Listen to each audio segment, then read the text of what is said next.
नमस्कार दोस्तों, chart series की और एक न्यू वीडियो में आप सभी लोगों का स्वागत है। इस वीडियो में हम डिस्कस करेंगे ट्रिपल बॉटम चार्ट पैटर्न के बारे में। तो आइए समझते हैं ट्रिपल बॉटम चार्ट पैटर्न क्या होता है, कैसे काम करता है और किस तरह से हम इसको ट्रेड कर सकते हैं। तो आइए वीडियो को शुरू करते हैं। तो ट्रिपल बॉटम चार्ट पैटर्न क्या होता है, देखिए ये एक बुलिश रिवर्सल चार्ट पैटर्न होता है। यानी कि डाउन ट्रेंड के बाद मार्केट में इस तरह चार्ट पैटर्न का फॉर्मेशन होता है और उसके बाद मार्केट में बुलिश रिवर्सल स्टार्ट होता है। यानी कि मार्केट में डाउन ट्रेंड के बाद ये चार्ट पैटर्न बनता है और उसके बाद मार्केट में अप ट्रेंड स्टार्ट होता है। तो जो अप ट्रेंड स्टार्ट होता है उसको कहा जाता है बुलिश रिवर्सल। यानी कि मार्केट में पहले डाउन ट्रेंड चल रहा था, मार्केट में बेयरिश ट्रेंड चल रहा था और उसके बाद मार्केट में ट्रेंड चेंज होता है और मार्केट बुलिश बन जाता है। तो इसको कहा जाता है बुलिश रिवर्सल चार्ट पैटर्न। तो इसमें 3 ड्रॉप्स होते हैं जो एक ही लेवल पर होते हैं। तो इसमें ड्रॉप्स क्या होता है, ये होता है 3 ड्रॉप्स, इसको कहा जाता है ड्रॉप्स। इसमें 3 ड्रॉप्स होते हैं, ये एक ही लेवल पर इस तरह से होते हैं। तो ये तीनों 3 बटम होते हैं, इसको कहा जाता है ट्रिपल बटम। और इनके बीच में 2 पीक होता है जिसको पीक कहा जाता है। तो ये चार्ट पैटर्न में 2 पीक्स होता है और 3 बटम्स होते हैं या फिर 2 ड्रॉप्स होते हैं। तो इसका की कंपोनेंट्स क्या होता है, देखिए इसका 3 की कंपोनेंट्स होता है। एक होता है ट्रॉप्स, दूसरा होता है पिक्स और तीसरा होता है नेक लाइन।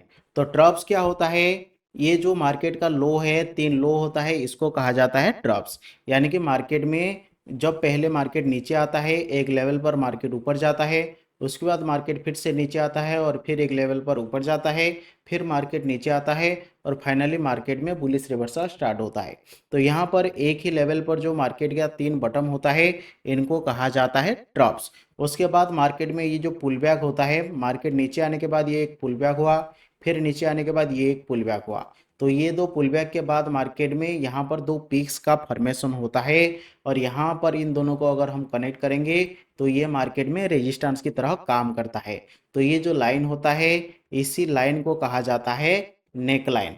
तो नेक लाइन क्या होता है, यहाँ पर अगर हम ये जो 2 पिक्स को अगर हम कनेक्ट करेंगे, जो लाइन का फॉर्मेशन होगा उसी लाइन को कहा जाता है नेक लाइन।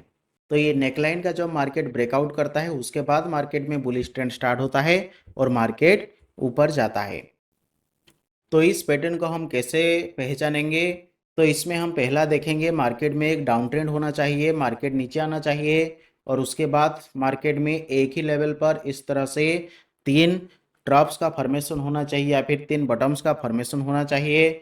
और उसके बाद मार्केट में जो पुल बैक होता है, इस पुल बैक को हम आइडेंटिफाई करेंगे, ये भी एक ही लेवल पर, एक ही लेवल के आसपास होना चाहिए और यहाँ पर इस तरह से मार्केट में एक नेकलाइन का फॉर्मेशन होना चाहिए।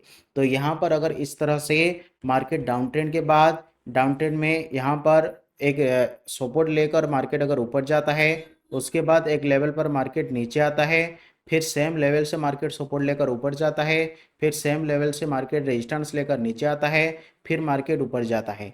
तो यहाँ पर अगर 3 इस तरह से बटन का फॉर्मेशन होता है और यहाँ पर एक नेकलाइन का फॉर्मेशन होता है या फिर रेजिस्टेंस लाइन का फॉर्मेशन होता है, तो इसको हम एक ट्रिपल बटन चार्ट पैटर्न कहेंगे। इस तरह से हम मार्केट में इसको आइडेंटिफाई करेंगे। तो इसको हम ट्रेड कैसे करेंगे, हम देखेंगे जब मार्केट में एक ग्रीन कैंडल इस नेकलाइन के ऊपर क्लोज करेगा। मान लीजिए ये नेकलाइन है, नेकलाइन के ऊपर एक ग्रीन कैंडल का क्लोज हो चुका है, तो यानी कि इसके ऊपर हमारा एंट्री बनेगा, इसके लो के नीचे हमारा स्टॉप लॉस रहेगा और जितना स्टॉप लॉस रहेगा उतना हम टारगेट प्लान करेंगे। तो इस तरह से हम इसको ट्रेड कर सकते हैं। अगर आपको ये वीडियो पसंद आया तो लाइक करें, चैनल को सब्सक्राइब करें और हमारे साथ जुड़े रहें। Thank you.